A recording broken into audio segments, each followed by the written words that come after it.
Hey, Yvonne Wakefield here with Yvonne Wakefield's YouTube channel. Before I get into reading tonight, I think I'm doing chapter 24. I want to just share a little bit about where I live. I live on the Columbia River. I'm on the Oregon side right here, and about a quarter mile as the crow flies is Washington. So occasionally I will swim across from my little beach down here to there's a little pump house there. Yesterday I tried this with a couple of friends, and we always have a safety paddler with us, but the waves are like vroom, vroom, and literally sometimes I could not see the people I was swimming with. But I just want to say I am a cold person, no matter where I am. So I have a variety of wetsuits I swim in. This is like my warm sweatsuit. It's a little, I think they call them Farmer John's.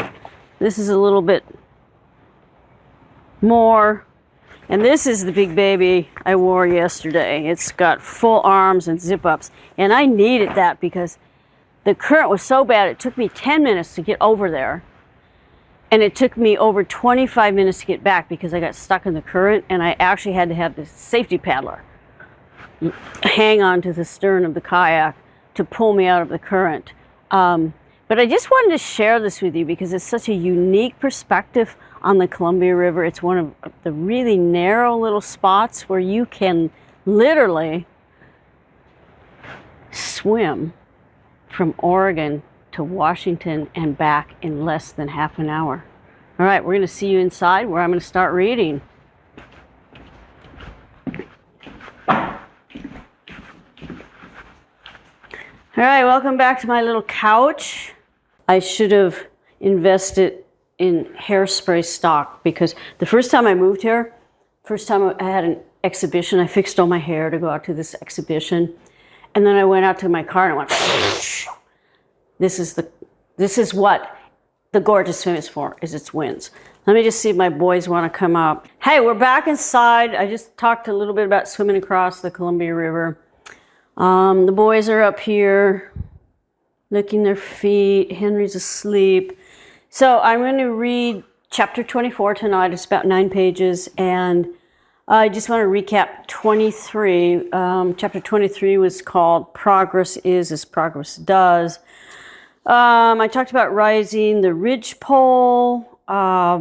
This guy named Dan Gray takes my truck for tires, new tires, and returns with a sad story. So, chapter 24 is called Game Changer, and I'm just going to do a little synopsis on that. So, my brother comes back into play here, and the guy who was helping me, Brad, he had left. So I'm kind of up at the cabin all by myself in August, working all alone. And again, you know, I'm living in this pup tent, and I walk up to the building site all the time, and I work all alone.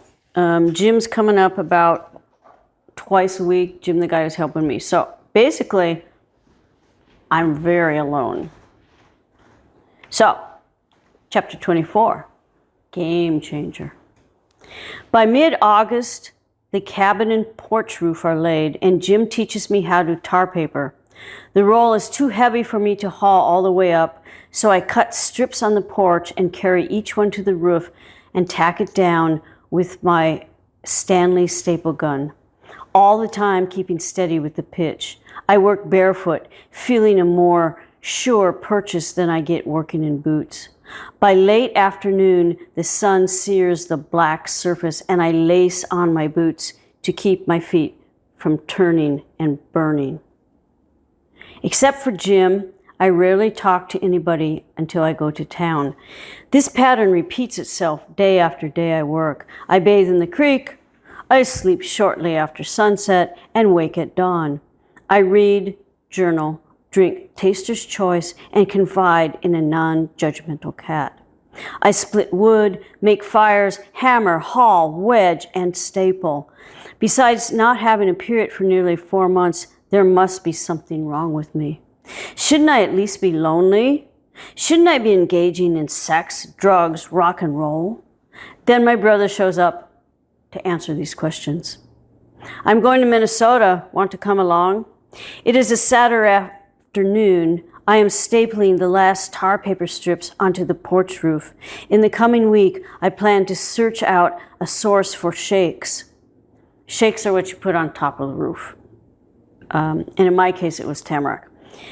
Aside from roofing, plumbing, a sink, a simple black PVC pipe drain down the hillside, and insulating the floor and ceiling are all the major work that has to be done, except for setting windows, hanging the door, and chinking. I stand slowly, center my weight, and look down on my brother. When? Monday morning, early Monday morning.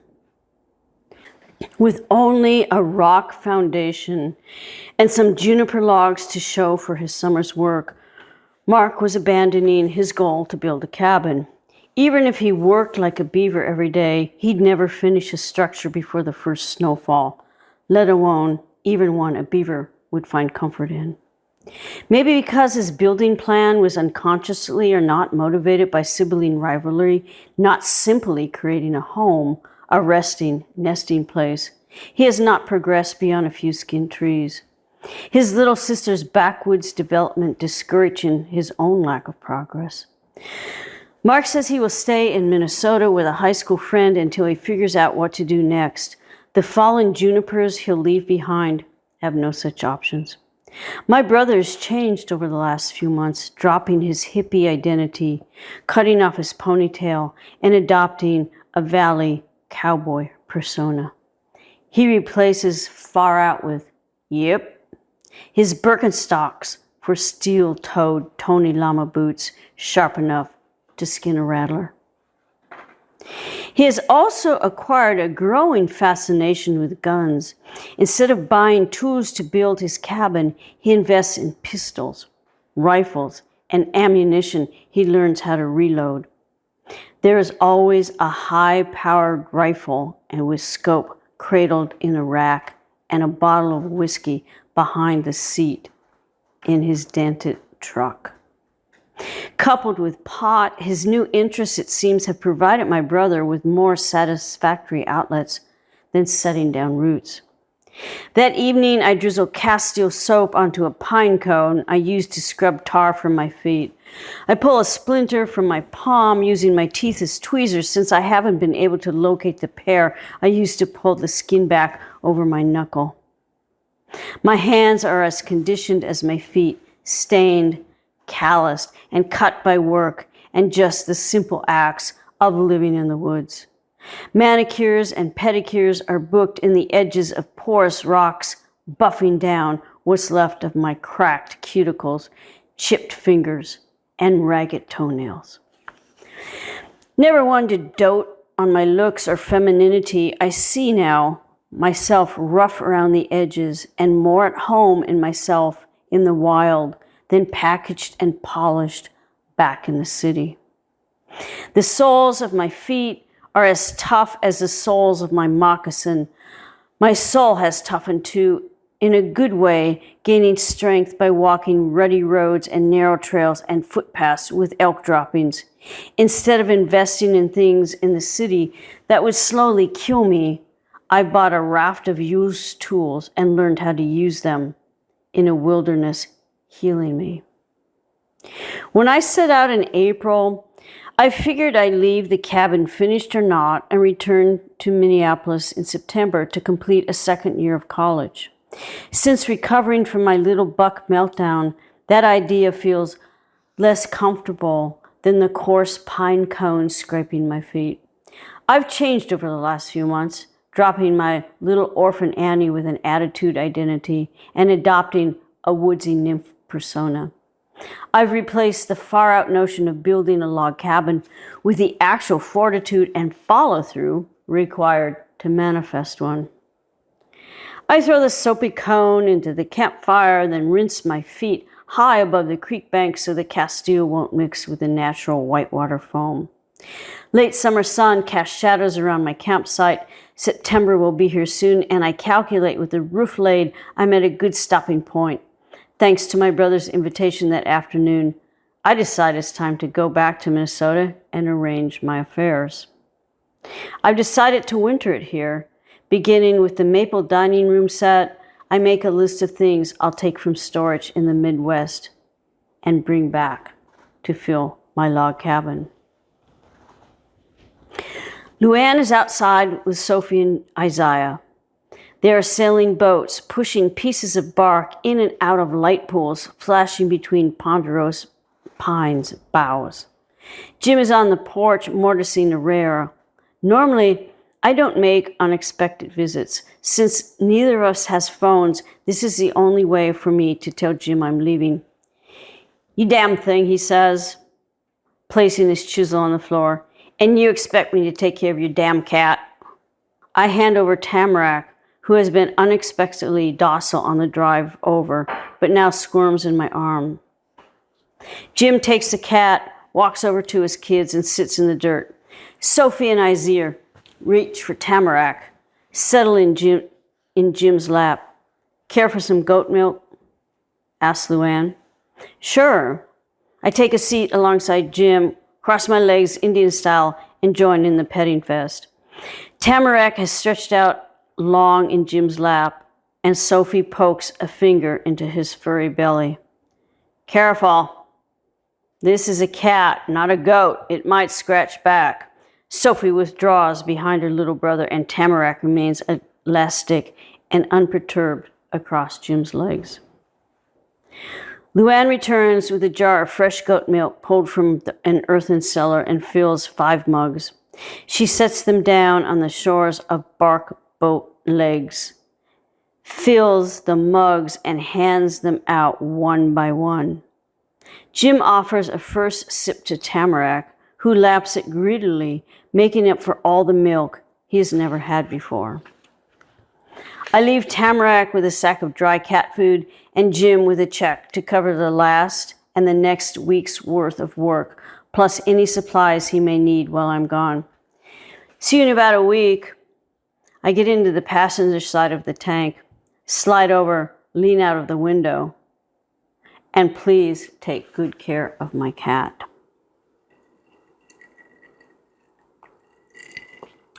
Move him out. Mark sprays a wake of dust and gravel on the county road.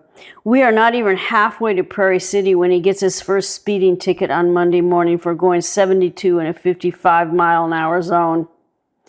By Wednesday, the day we reach Minnesota, Mark will have added tickets for speeding in Idaho and Wyoming to another he received in South Dakota. Fortunately, none of the stops involves a search because the pistol, pill bottle, and baggie of pot in the glove compartment might have slowed us down. We stop only to pee and refuel. Along the way, we drink beer, coffee, and high C, eat fruit and Keebler. Mark smokes pot and pops White Cross. In Wiper Lake, we pick up Anne. Anne's my sister, if you remember, who is staying with friends, and drive to our grandfather's house. Mark and I haven't really slept for 2 days, and we look like it. Our grandfather doesn't seem to notice his bedraggled grandchildren because his occupation with simply breathing takes all his concentration. As when I left him months before, he spent most days and some nights in the same recliner shaped into his withering backside, the television blaring. Now he is hooked up to an oxygen machine regulated by a nurse who detaches the lines so he can have breakfast with the 3 of us.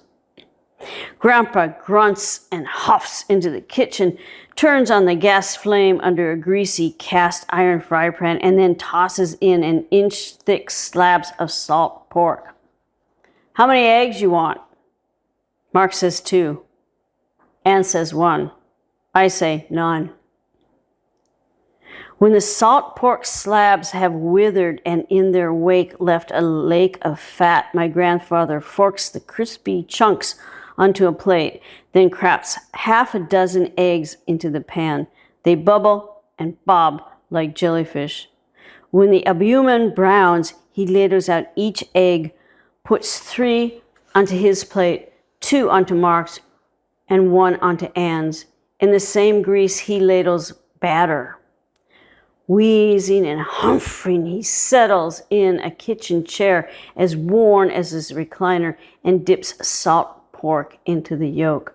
I flip pancakes while my family begins breakfast. Like Dale, like the man who I have set beside at Emery's counter, my grandfather chews thoughtfully, as if eating is a chore and best done in contemplation. His orphaned grandchildren chatter away, and he strains to listen, hearing only papery echoes of what we say because he refuses to wear his hearing aids, never removed from the original case. My cabin is almost built. I pull the rubber band off a few snapshots Jim has taken of the cabin progressing and lay them on the table where my grandfather can see them. One shows me standing in cutoffs in the newly cut door, the loft floor freshly laid. My grandfather takes his photograph in his greasy fingers, looks at it for a long time, his breathing labored, and he gasps before he asks, "Can I keep this?" I leave him with this image. After breakfast, Mark drops me off in Minneapolis near my college because my decision to winter at the cabin requires some kind of scholastic finagling. I bushwhack my way down streets I still know by heart, even though my heart is still in the mountains, until I come to the college's main entrance. I'd spun off and changed clothes at my grandfather's house, so I felt more presentable when convincing the instructors I worked with in the spring to let me continue independent study through the next quarter. I will mail assignments in the order they are listed on the syllabi for 8 credits in American literature and creative writing, 4 credits in drawing. I pay the register and buy the required text for that semester, while I will be the sole student studying between log walls. I hail a taxi to drive me to the storage company, an outrageous expense since I already own 2 vehicles, but they are all parked back with my heart. The rest of the afternoon I spend in a climate-controlled unit, sorting through boxes of family belongings that appear to have already been sorted through. I select linens, china, crystal, silver trays, some antique Japanese plates, oriental rugs, plates, and vases. The family maple dinette set, end tables, and rocking chair round out my load. The manager arranges a rental U-Haul van and helps me load it. The van remains behind a lock gate until I'm ready to drive it away. I phone Roxy from the manager's office and she picks me up. I called her 2 days earlier from a payphone in Idaho, and as before, she graciously extended her hospitality. "Stay the fuck as long as you want," she said before we made plans, and then hung up. It's only 4 o'clock, and Roxy wants to meet some old high school friends at a bar. As she drives across the I-35 bridge, I look down on the Mississippi River and think I'd rather be walking its loamy banks than where I'm headed. The sun is still high and hot, the air humid, and I itch to ditch my shirt, which I keep buttoned up along with my lip. I am along for the ride. It is happy hour at the 19 bar, and not coincidentally, 19 is my age, the same as many of the friends we meet there. Recent high school graduates who continue to party more than ever studied. All well drinks are 75 cents. I pay for a gin and tonic and calculate the cost of this drink would buy over 2 pounds of 16-penny nails. It's only 4:30 and people already wear lopsided smiles. Men and women who appear to appropriate characteristics of the opposite gender gyrate under a disco ball. Light shards splash against the floor and walls, reminding me of sun on the creek back at the cabin, where at this time of the day I'd be hanging out with an axe, not whirling half-drunks. Roxy gets us up to dance, not with a man or a woman, but with a pot of men and women who bend and grind together. Alone in the dark booth, I feel the burn of liquor in my throat. Not the same sensation when I was out as a limb as a kid, or what I felt the last time I drank alcohol with a cowboy and a judge. This booze doesn't pack the heat to cauterize emptiness. Instead, it makes me feel edgy as the space I'm in. At a nearby table, a man and a woman eye me, smile. I am wearing a gauzy Western shirt, tucked into a pair of white shorts, my long hair brushed and hanging down my back. Maybe they smile because of my outfit, so super hick compared to the tight jeans and boots others wear. I flash a shy, tense grin and try to organize light patterns cast on the dance floor, thinking back on my first attempt to draw rushing water in the creek. Within minutes, the smiling man comes over and asks me to dance. He is tall and effeminate in a masculine way, smells of some fruited aftershave, black leather pants, and a silk shirt cling to him like melted biscuit. Okay, I leave my drink, scanning wide for Roxy. On the dance floor, the man puts his hands on my hips. I pull away, do some jerky twists, and wags to a pre-Donna Summer beat. He mimics my move. Together, we appear to have spastic sex as he edges closer, hands on his hips, then on mine. When I pull away from him again, I back into somebody, a move so fast, I do not even have a moment to say, "Excuse me, it wasn't my fault anyway." This body moves with me when I move forward. The man's girlfriend has joined us, literally. He presses tight against my front, she my back. They both move and grind against me, locking arms. "Come home with us," she whispers in my neck. The man softly humps me, the exertion of his intent gaining visibly black leather drawing taut between his legs. The woman slides her hand between the man and me, squeezes my right breast and twists the man's nipple in a flash of light I can't imagine stealing. This is not happening. This is not happening. This has never happened to me before. Please don't let this be happening, I think, as I'm pressed between two undulating bodies. As if on cue, Roxy appears. I squat and dash towards her, and she follows me out the door. The next morning, we share a leisurely breakfast of burnt bacon wrapped in Wonder Bread, black coffee, and Mountain Dew in Roxy's double wide. Afterward, we do not scrutinize each other's teeth since our braces have been removed. Roxy drives me back to the city and leaves me with her bike so I can do errands after my meeting. I'd phoned Harriet. Harriet, remember, is my attorney. I'd phoned Harriet's office from my grandfather's house the day before, and she agreed to see me early that morning. "Harriet, you have something white there." I'm sitting on the other side of her desk in her St. Paul office. "Toothpaste," she says, rolling her tongue around the corners of her mouth. "8 is early for me. Want some coffee?" By 9, Harriet is fully awake and her next appointment is waiting, so I prepare to leave with my sketchbook, which I was more eager to share with her than to hear what she had to share with me. As I write out a check to retain her services, she says, "You know, you've got a really strong case. Embezzlement is just a start." Harriet does not give me a compassionate look. Over the past hour, she has detailed specific charges of corruption while stressing that for every dollar I put into proving these charges, my relatives have $10 or more to pay to defend themselves. I think about this inequity, that I am David facing my own Goliath as I bicycle over the Mississippi River. I am the only hope I have.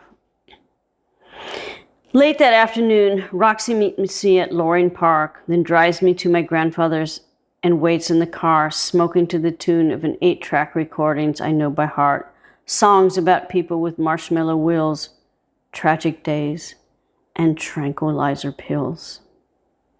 I'm here to get my father's small grandfather clock, which has been stored on the red brick mantle with Mary spilled out in bricks. My grandfather barely notices as one of the 2 nurses caring for him around the clock helps me lift my family heirloom down and then wrap it in a blanket. She is liberated from an upstairs bed. I write my name in post office box and John Day on the back side of an envelope lying in a pile on a tray alongside my grandfather's chair. Please, I say, handing the paper to the nurse, write me. Let me know how he is. I don't have a phone. Bye, Grandpa. I bend to kiss his bald head. He keeps his cataract eyes glued to a rerun of Bonanza.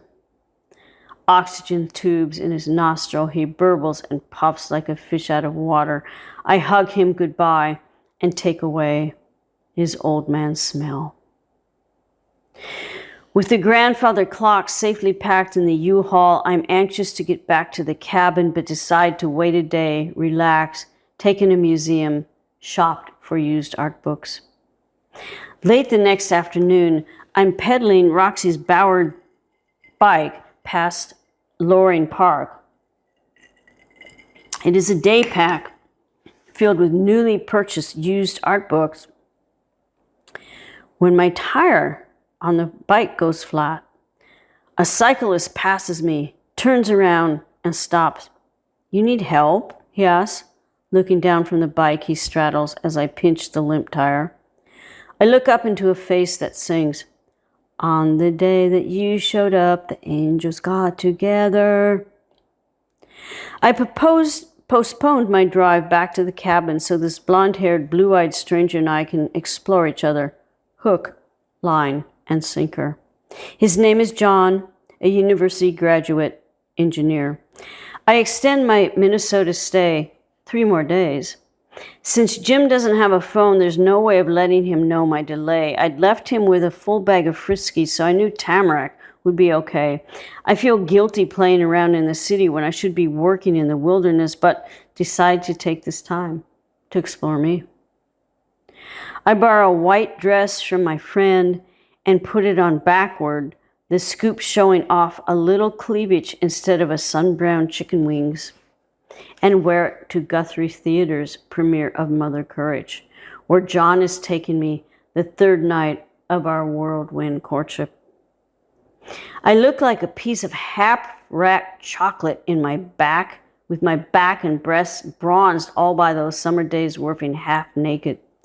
John, in a tailored cream suit and baby blue tie, hands me a yellow rose as he holds open the door of his VW van. At intermission, he hands me a chilled glass of Chardonnay as we mingle with the beautiful people. We are beautiful people. We are squeaky clean, are predictably behaved, wear synthetic, move comfortably among our class. Before the 2nd act, I fended off 2 of John's requests to stay longer. I really want to. Then I remember what I know.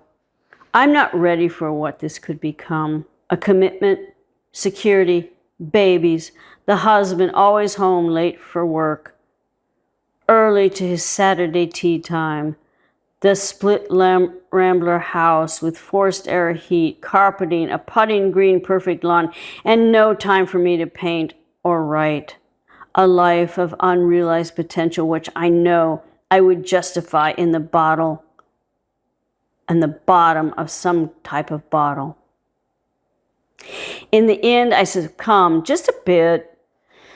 After the theater, John and I sit on his couch sharing a bottle of Lief Fromage. I weaken and ask him to help me drive back to Oregon. I'd rather you'd stay here with me than I go there. He refills my glass. But tomorrow, I'll see if I can get off a few days of work. Why do you think they named them the Black Hills? John rolls to his side in the sleeping bag next to mine. The sun rises sherbet orange over iris blue hillsides. I am an artist and conclude from my training in color theory, there's absolutely not a trace of black on those hills. Late the night before, we pulled off the road in South Dakota and laid down foam pads and sleeping bags. Waking this morning to an open sky and no cares, we continue to dismiss the concern of birth control. Stowing our gear in the U-Haul, we head to Wall Drug, make ample use of the public restrooms. While I pay for a fill-up, John browses the gift shop and then returns with my thermos filled with hot black coffee and a paper sack.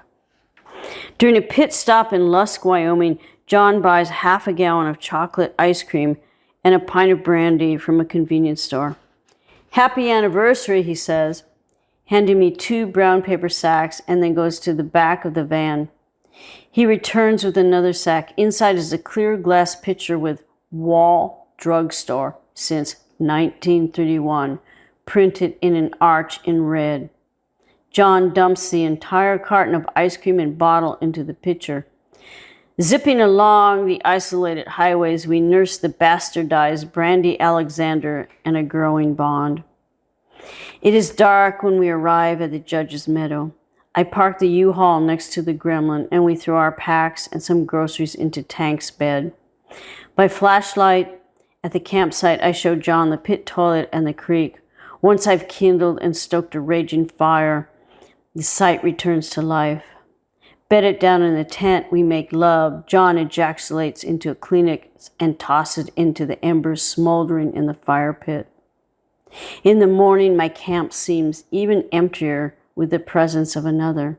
On cue, John senses this and takes a hike while I write, "You fit into my life like a life that will never fit me anyway." Wow, I can't believe you did that. John walks down the path and points uphill to the cabin. I put my journal away and we walk to the building site. We stand side by side, looking up at the cabin in need of chinking. John puts his arms around me and I think, I could really use a guy like this around here. Use, I know, is the operative word because I like living alone, just not doing all the work alone. But I could really use help. Flight 379 blares over the intercom. The next morning we stand side by side again, this time in the Boise airport, a 4-hour drive from John Day. "Get out of here." I hug John harder than ever before and cry into his shirt. He boards a flight back to a place where everything is warm and bright. I drive back to my land where the soul illumination is what I generate. It is too dark for shadows when I turn from Boise. I park the Gremlin, transfer supplies I bought into the tank, and drive to my camp. I am cold, tired, depressed. Something in me cracked open with John, and now I feel an achy gap in my chest. Feeling sorry for myself isn't going to get the fire built, which I need to light the path as I haul provisions from the truck to the footlocker. There's a chill in the air, and sleeping alone is a soul-bearing affair. Without even a cat to share my bag, I fall asleep with a loneliness I can't justify my way out of. Well, thanks for listening to chapter 24. Next week we're going to do 25. We're almost through this book. So I don't know where you guys are at this point in your lives, but we have fires all over the place. So I hope everyone is safe. And as always, stay hydrated. And if you get a chance, give those firefighters out there some pop, cold water, whatever you can give them. Thank you, firefighters. Bye-bye.